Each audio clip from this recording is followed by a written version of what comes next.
Hey, everybody. It's Hanukkah from Bland's Promised Land Ranch. What's up, everyone? It is Casey over at Ormsby Farm in the Halfway Homestead. Hi there, friends and neighbors. This is your old pal Jesse and Lisa, all the way from Roseburg, Oregon. Woohoo! How do, everyone? I'm Ann with Andale Homestead. Did y'all notice this little switch up, like how we're introducing everybody tonight? I kind of threw it last minute to everybody, but that's because, and we were also a little bit late going live because we were talking about eating with the seasons, which is our topic tonight.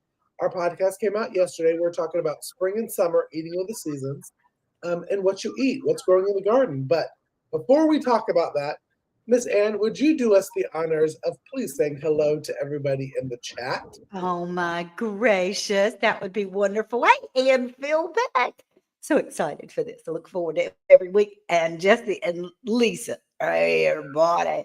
It all adds up. Hey, Lori, where's Sebastian? It's all in God's time. And Butler Family Farm. Okay, Lisa, he's talking to you specifically. He's saying, I'm here. I'm here. Good job, Butler Family Farm. The Moose Barbecue and Outdoor Adventures. Thank you for being here. We really appreciate you. Ginger, our Ginger for everyone. So sweet and kind. Not for nothing Homestead.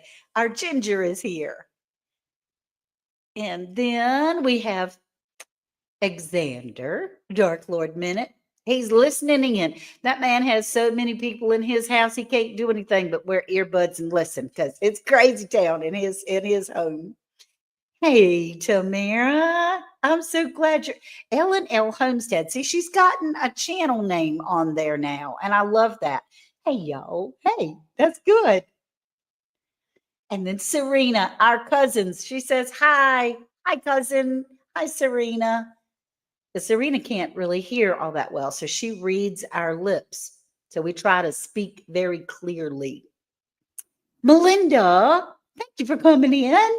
I'm so glad you're here. Betty Freeman. Always love a Betty. My mama's name was Betty. Two Doves, Bees, and Gardens. How do you guys? So happy to have you here. And Deanna from Dee's Garden Adventures, that Alabama gal that is still rocking her garden even in this horrible heat. Barb's Country Home. How do? She says hello to everybody. Now, what about Bob? There's Robin Hood Homestead Bob. Hey, he says, hey, I do. And his wife, Lori. Now, Miss New York Gal. All right, Mrs. New York Gal. We're glad to have you in here. Lots of fun. We're happy to have everyone. Thank you for being here. So, Casey, what are we talking about tonight? We are talking about eating with the seasons. Now, we did this podcast a while back, and we have re-put it out because we feel it is really crucial information to know because eating with the seasons is important. In the spring and summer, you're eating different stuff than you are in the fall and winter. Like, I'm going to throw it to Jesse and Lisa. What are y'all eating spring, summer? Let's talk about right now. We're talking in August. What are y'all eating either straight from the garden or stuff that you buy from farmers market or that kind of stuff? What are y'all eating right this second? Okay? Not in Oregon because I'm jealous. Okay. Yeah. Well, I freeze dried some okra, so we're doing the okra. And by the way, it's excellent raw, not fried, but just raw.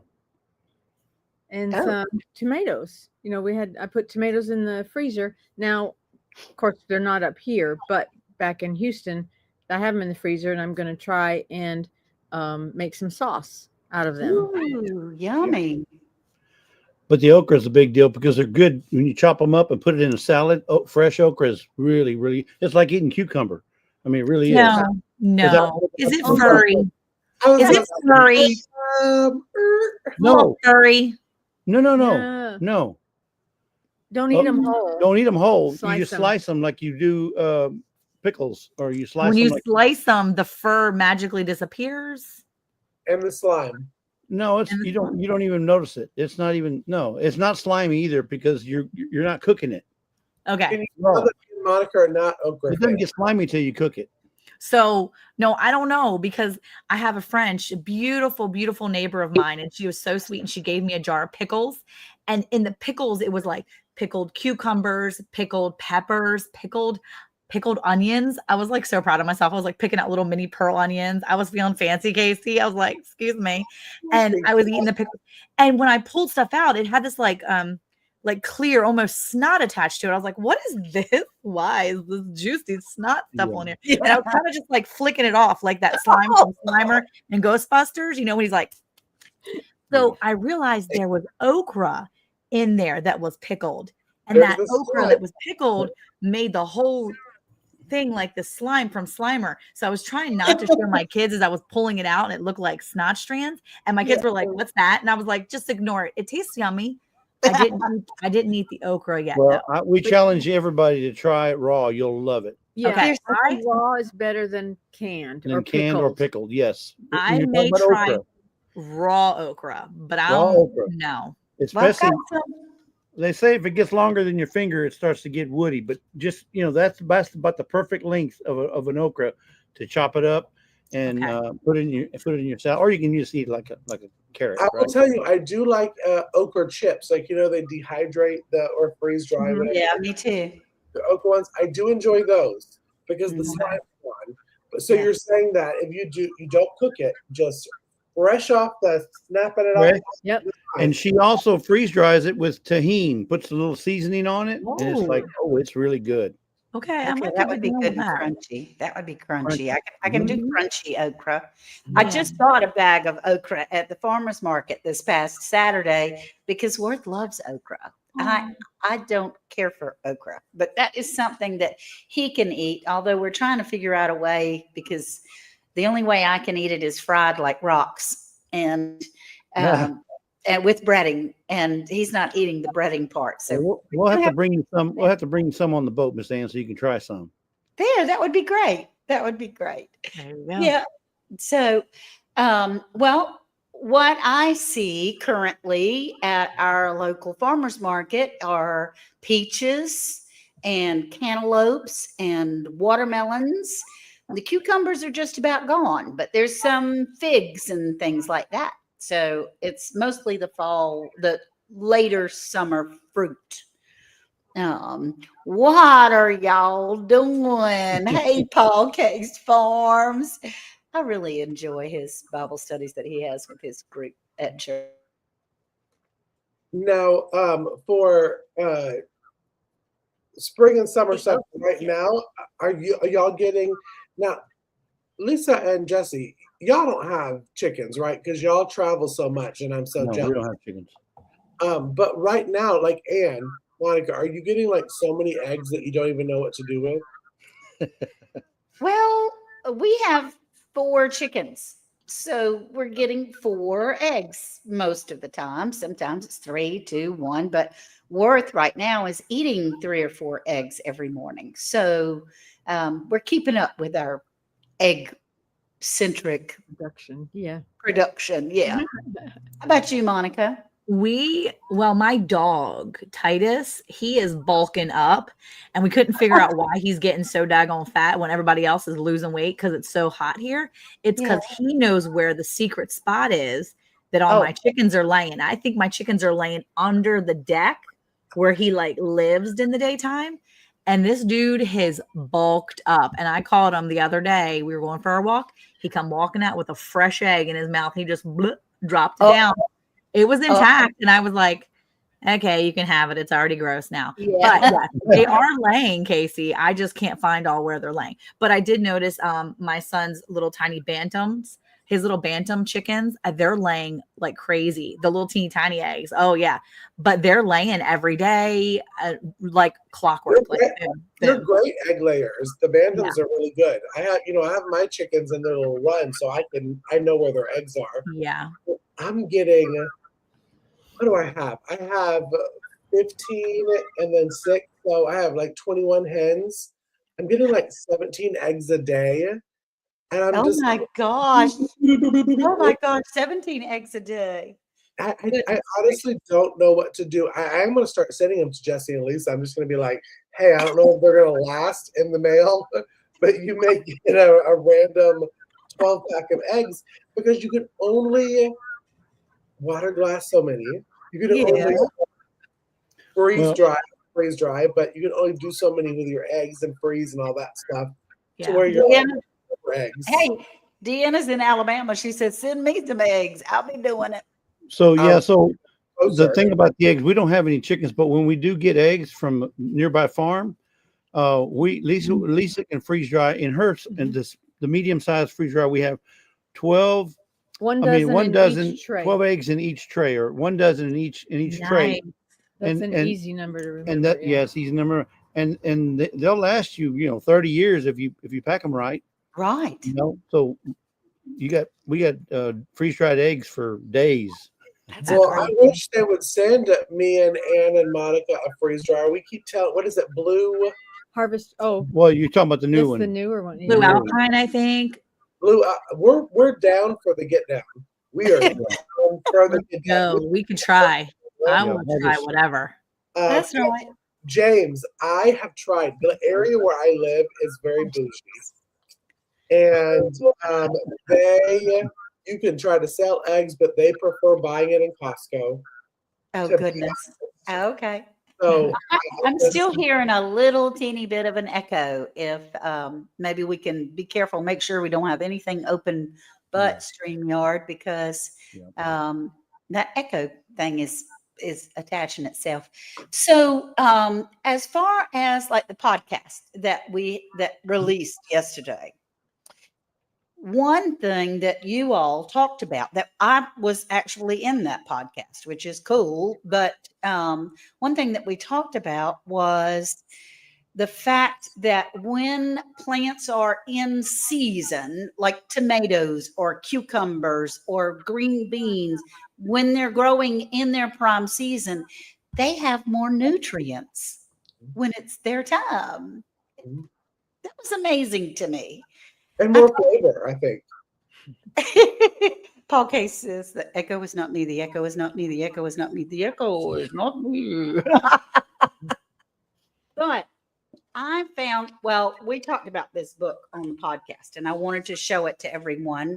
And Casey, I don't know if you can make me big, but and that's okay if you don't. Oh, there's mine. It's Monica. Real quick, like no makeup, because I don't have any either. This is called Rooted Kitchen, and it is by Ashley Rodriguez. And it's a beautiful book, but it talks about seasonal recipes and what you can do and all the ways that you can connect to the natural world with all of your recipes.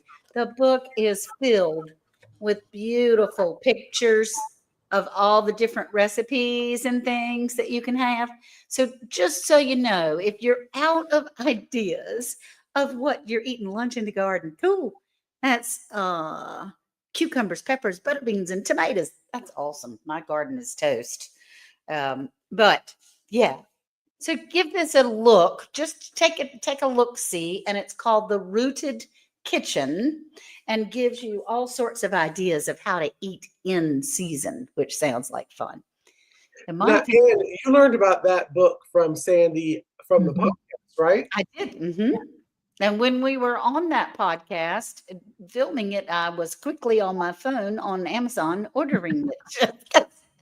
You know, we all know anything that Sandy says from Suburban Homesteader, Wyoming, Arizona is awesome. It's really pretty awesome.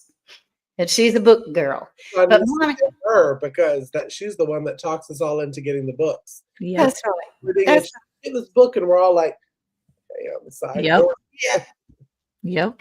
Exactly. Now, Monica, there's something that's in season in your area that you were telling us about. Yeah. Well, first of all, I just want to say this is the first time I've really gardened in like 2 years, because I didn't get a garden really last year.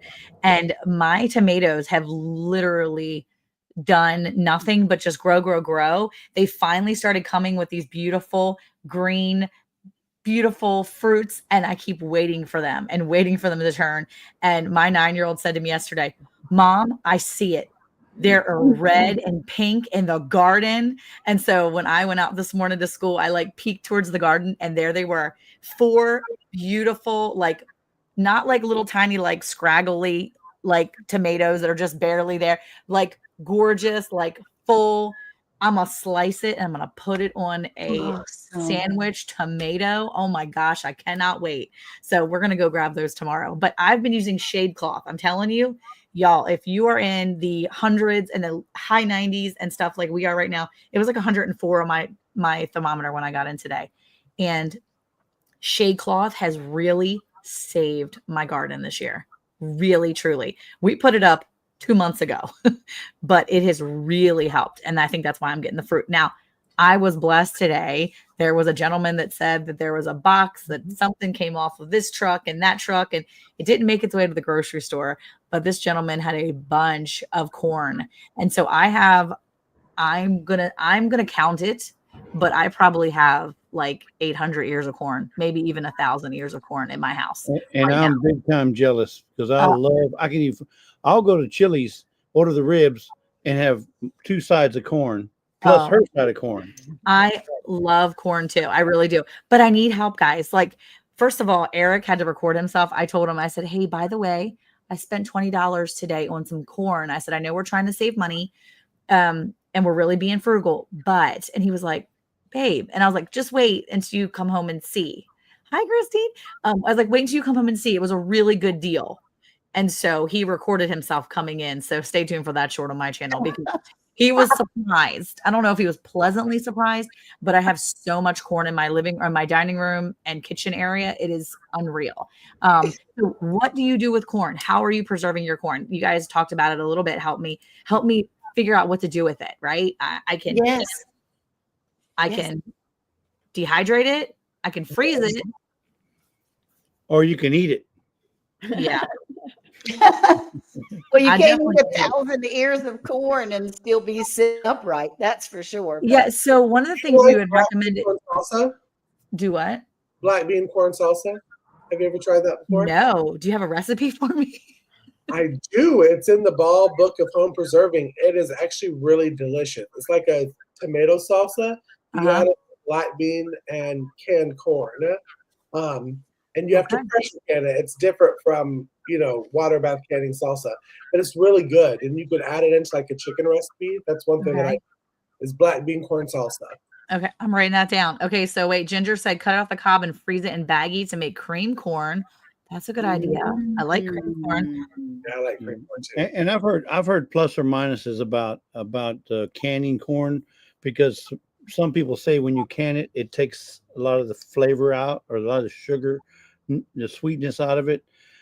I mean, I guess it all depends on how long you do it, but I've heard pros and cons to canning it. But if you're canning it, you might want to try some in low quantities first to see if you like it. Well, I think it depends on how fresh it is when you can it. So I canned corn this last time, and it was the yellow and white mix. Mhm. And I think because they were such fresh ears of corn, it came out. I was really surprised at how good it came out as I canned it after I canned it. Well, I had canned some last year right off the cob. It was only my test run, and I think I did 6 jars. And I want to tell you, I have used it through the season, through the year, and it was really good still. And I was very impressed with it. So I know I can can it, but I don't have 50 bajillion cans. Jars, yeah. Lisa, do you ever add sugar to it? Because when I did my peaches and cream, because I heard the same thing, but canning takes a lot of the sweetness away from the corn. And I put a teaspoon of cane sugar in it before I raw pack it with water, and that seems to somewhat keep the flavor of the corn. Okay. No, I canned it using the Ball Book, but So Tamara is saying save the corn silk for a medicine. Water bath makes it better than PC. So I've only seen that you have to pressure can corn. I didn't know you could water bath it. Yeah, I didn't think you water bath. No. It's got to be pressure. Yeah, it's got to be pressure canned. But then what do I do? I'm gonna have to look up the corn silk stuff. Well, corn silk tincture, she means. But when you make a corn silk tincture, it is very, very good for the urinary tract. Anything dealing with, which by the way, if you happen to make some, I'll send you some. We could probably use some over here at this house. Sounds good. It also a little bit of rebel canning. I'm just gonna say it because I know I say it in the chat too. She is like myself, more of a rebel canner, and you can water bath can, but it's a lot longer than what Yeah. you can. I mean, That's it's right. Yeah, Xander said that. Yeah. 2 hours. Mhm. Yeah. Yeah. And Christine from Mrs. Gillen Farm says it's important what time of day the corn is harvested, and it's important to process it on the same day.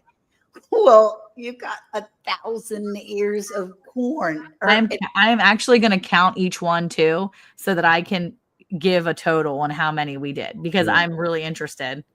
So we'll see. I mean, we saw pictures, y'all. Her entire dining area and kitchen and outside porch is full of corn. It's Like a lot of corn. that whole bed of a truck. Yeah, it was a pickup truck. It wasn't like a brand new pickup truck with these little baby beds. It's like an older model pickup truck filled. Yeah. Ooh. Wait, freeze some, use the blanching water. It has a lot of flavor to me. Oh, that's cool. Can I also add? There was a question for you that I starred that I wanted to pull up. Let me make sure. Now I did write that in the chat, and Serena, as far as I know, it's not going to be on the wheel. That was just a special book that I wanted to share with you here from Round the Hay Bale, and that's something that you can look up and read about. There might even be in your library. You never know. Yeah. Oh yeah.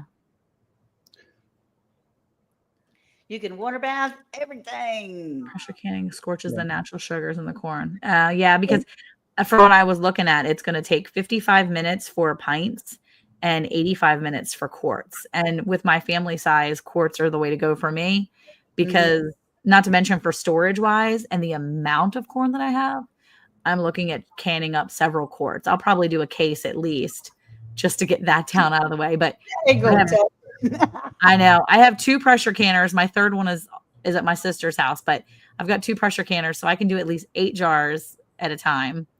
And then I'll have to be working through the night probably. I'll probably be up late.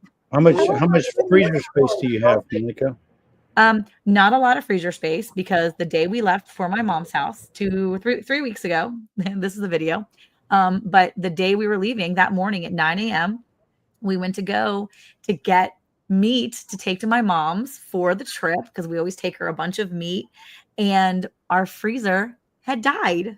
Oh no. So we spent the next hour, instead of driving to my mom's in South Carolina, we spent the next hour trying to revamp and move all the stuff. And before that, just 2 months ago, our front freezer completely died as well. So you just down several freezers. Now that freezer we did fix. Eric got it cleaned out. He's an HVAC guy, so that's his jam. He knows that. That's his thing. But yeah, we don't have a lot of freezer space. I made a little bit of room, so we don't have a lot. So we'll see. Yeah. And so what was that? Hey, Cynthia Delott, all the way from the Netherlands. And Yep. Lynette, yes, you can make corn silk tea. It's really sweet, really. It's very sweet. I wonder how would I save the corn silk though? Well, it can dry just like peppers or anything else. You can Okay. just let it dry.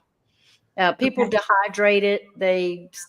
Of course, if you had a freeze dryer, but you can just hang it out on a paper bag. Woo wee! Hanging out on a paper bag on your kitchen table.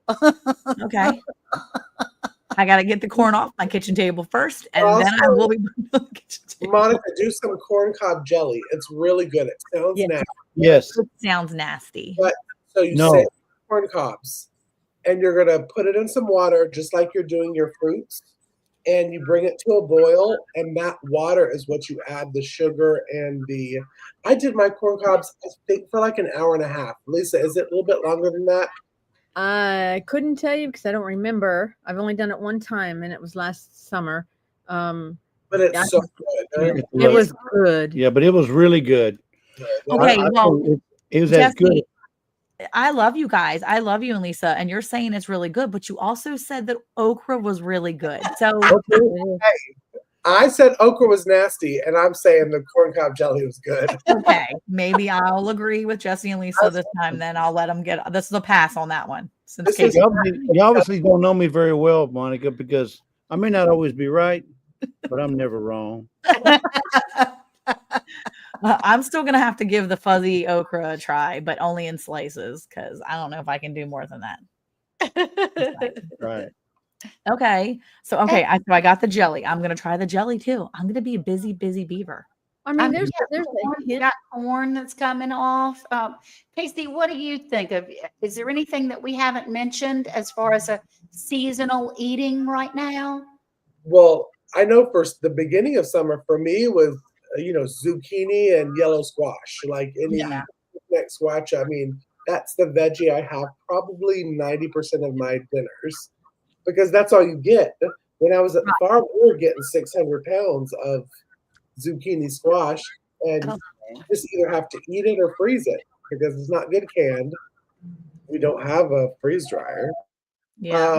But I mean, that's kind of a spring summer kind of veggie is that zucchini squash. Okay. Okay. Yep. That and Monica, there was something that you had talked about earlier in one of the podcasts that you learned there's a chart that is out there for your particular area. It's online. You can look and see what you can grow in like your zip code at what year. And Yeah. you discovered that you could grow cabbage twice. Apparently, I can grow cabbage like year round here in Texas, but I don't know how that's going to work. But I did start my cabbage plants. I already started the seeds. So you? I am going to, yeah, I did. I started my seeds because now is when I can seed start all those cole crops. So I've already started my fall garden. I've started all the seeds that I need to put in, and anything that I can plant directly will go in this week. A lot of it will plant directly this week. Some of the spinach and some of the different things I can actually put into my garden like coming up now. But yeah, I mean, there's definitely the website, and I cannot remember what it was. I know it was on there, but yeah, there's websites where you can go and it can tell you what's in season and what you can grow and when's the best time to harvest it. And Yeah. I think it's also in our podcast because I know we talked about that on the podcast. The website that we talked about should be in the show notes. If you're interested in finding out, because Anne's right. It was very interesting to go in and be like, I'm in North Carolina. I'm in this growing. What can I grow? And it Right. tells you every single month what you can grow. It's wonderful. It was very informative, that site. I have not used it this year, but it was exciting to be able to know that exists, where it shows like North Carolina, we have a spring and a fall, and they're gentle usually. Our summers are usually crazy hot, but we have, hey, Auntie Jan, but we have, a spring and a fall. And so anything that you could grow in the spring, you can usually grow in the fall here as well. And we have tomatoes and things like that. Not this year, but usually we have tomatoes that grow right up until December and January. So that's really cool. Right now, all I have out there that is edible are cayenne peppers. I have cayenne peppers that are growing all over the place, and so I'm pulling those in and drying them out. I was going to say, we know how those are important to you as those cayenne peppers. Very important. Yes. Yes. Do y'all use the Farmer's Almanac? Does any of y'all use the Farmer's Almanac to kind of plan out what you grow and eat? No, No, my granddaddy used to. I should. My granddaddy used to all the time. So, folks, is there anything that anybody else needed to add? Because we're in our 30 minutes already. I don't see anybody jumping in the screen. I think we kind of covered a lot of it. It's really awesome to think that you can grow all these things and then eat. But here's the thing too, if maybe you're not growing, maybe you had a season like I did last year, or maybe Miss Ann has now where, there's not much growing, you can still go to those farmers markets. You can still go and barter with your local people that are growing. There's always people that have a plethora of one or the other things. So go and trade, go and barter, find those people, make friends with them, and see what you can trade up. See if they have an extra supply, and you never know what you can get. But I think it's the time of year where making those connections and stuff is easier in the spring and summer because people always have a lot of extra stuff that they're ready to give. I did want to add one thing because Casey asked us earlier about because we go to the farmers market, but watermelons are in season right now, right? Or getting Yes. towards the end of the season. And watermelon, believe it or not, don't just eat the watermelon. You can also eat the watermelon rind. Okay. And what I mean by that is you can make watermelon rind jelly, right? You can pickle it. You can also, Make like pickle. you make I made pickled pickles out of them. watermelon rinds, and they're awesome. Oh, So they're not the skin, the green skin, but the actual rind. The white That's rind. the white. That's not the red. That part right there, you can make nice pick. So there's a lot you can do with watermelon now that it's Of course, I made jam out of the watermelon flesh too. So Right. Oh yeah, that's so good. If y'all hadn't had Miss Lisa's jelly, and jam, you're gonna be jelly. I can tell you, it is amazing. It's just, Jelly, yeah. yeah. If you have not had her jam, you're gonna be jelly because her jam is amazing. It's absolutely wonderful. Well, I'll tell you also one thing to use for watermelon. It's really good for your chickens and your poultry. It's really good for hydration for them right now. When all four of us on the screen, well, all five of us on the screen, are in, well, besides Jesse and Lisa being in Oregon, are in hot climate, and it hydrates your chickens. So if you have too many watermelons in your garden, cut it in half and throw it to your chickens. They will tear it up, and mine will tear it up. That's right. And James says, I picked up my fruit this week for jams. That's awesome. It has been, great pickles. Oh my goodness. It has been really nice to be able to see like some greens, beets, kale, and the cantaloupe and the watermelon and the peaches and so forth that are at the farmer's market when I go on Saturdays. So I'm going to miss that this Saturday. Yeah. But not so much because They're gonna miss you, Miss Ann. we'll be traveling. No. Well, So- and that's good to say. It's because next Tuesday we will have a rerun episode. Because speaking of jelly and everybody being traveling, me and Monica are going to be jelly because Ann and Lisa and Jesse are going to be cruising, so they will not be here to do the live. So we will do a rerun. So we do encourage you to still come in and check out our rerun, but we will be live again. I don't know the date, but it's a week after next Tuesday. I think it's September 2nd. Mhm. Yeah. Yeah. Oh yes, because that's when we have super big announcement. So you won't want to miss that one. Woo! Thank September you 2nd. everybody for coming in.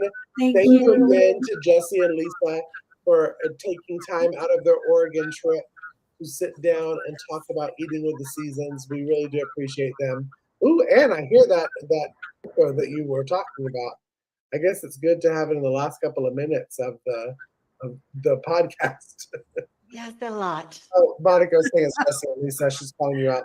But anyways, be sure to come in next Monday for a new rerun podcast, a rerun on Tuesday for our Hey Y'all Hey radio show. And we will see y'all next week. Have a wonderful week and a wonderful weekend. Bye, y'all. Bye. Bye. Hey, Monica, did you know it's now even easier to listen to Around the Hay Bale podcast? What? Really? How easy? That's right.